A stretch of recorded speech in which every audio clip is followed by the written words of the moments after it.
Nah, kalau Thalita sendiri gimana sih? Katanya, kamu dulu pernah mengalami KDRT juga.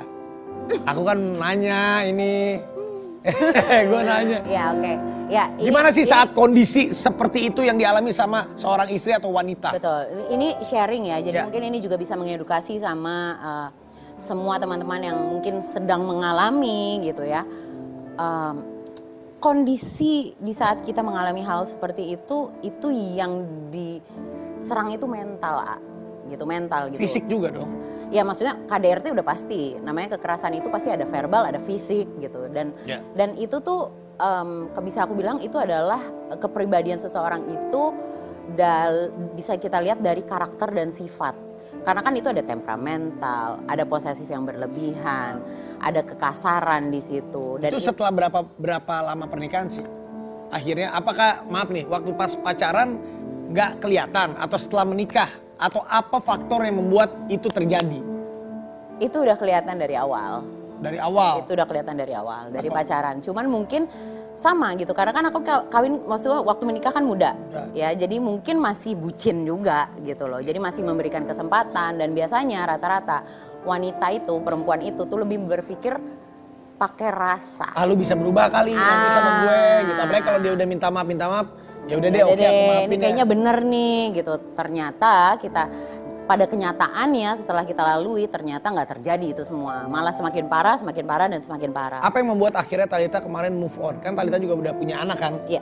Ada, kalau ini kan Lesti kemarin kan dia alasannya apapun itu karena anak. Betul. Karena anak, Rizky Bilar adalah bapak terbaiknya. Jadi mereka mungkin, ya aku nggak tahu sekarang mereka gimana. Tapi kan mereka akhirnya mencabut laporan. Kalau kita lihat sih sekarang lagi mencoba untuk berdamai. Betul. Tapi kalau Thalita apa yang akhirnya waktu itu bikin udah deh move, gue nggak mau berdamai, gue mau udah selesai. Sebenarnya gini, waktu lalu pernikahan aku itu kan kurang lebih 10 tahun. Ih, lama juga lu ya. Bukan waktu yang sebentar. Tapi gitu, aku sudah berpisah itu sebenarnya dari 2018, which is itu sudah di tahun ke-7. Dia udah masing-masing gitu. Sudah pisah rumah. Oh, udah pisah rumah, tapi belum cerai. Belum cerai.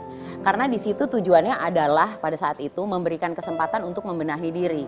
Sama-sama.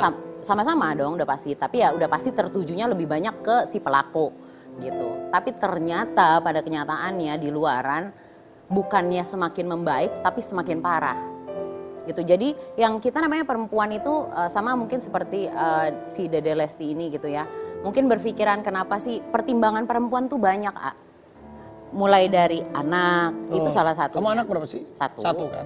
Itu pasti anak. Aduh, nanti kalau misalnya gue pisah, bapaknya gimana nih? Itu pasti jadi jadi anak tuh nggak ada bapaknya gimana? Gimana nih? Ya, pokoknya seputaran dengan anak itu pasti jadi bahan pertimbangan. Terus yang kedua juga, aduh, malu. Jadi aib gitu. Nah, aib nih gitu, malu yang selama ini gue tutupin, orang nggak pernah tahu, tiba-tiba kebongkar, malu gitu. Terus ada juga rasa pergolakan batin. Mampu nggak gue tanpa dia gitu? Kayak bisa nggak ya gue? Padahal sebenarnya pada kenyataannya ya kita yang kerja sendiri, kita ngapa-ngapain sendiri gitu. Sebenarnya bisa, tapi mungkin perasaan itu karena mungkin usia masih muda. Terus kita juga kita nggak berani sharing sama orang tua karena kita tahu ketika orang tua kita tahu pasti ikut campur lebih runyam lagi.